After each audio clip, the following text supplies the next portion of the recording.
теж можна мівіни купити, точно. Тетінь, добрий день. Добрий день, Танюшка, добрий день. Що тобі дати?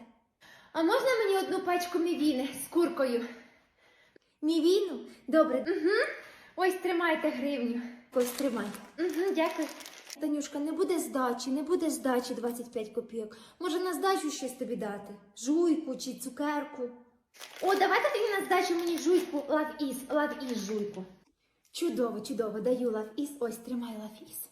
Дякую, Тетінь. Раз купила мівіну, ще й на жуйку вистачило.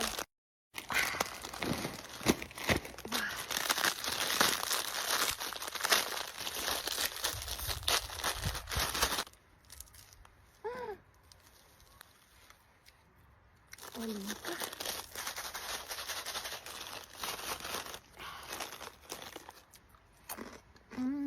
Смакота.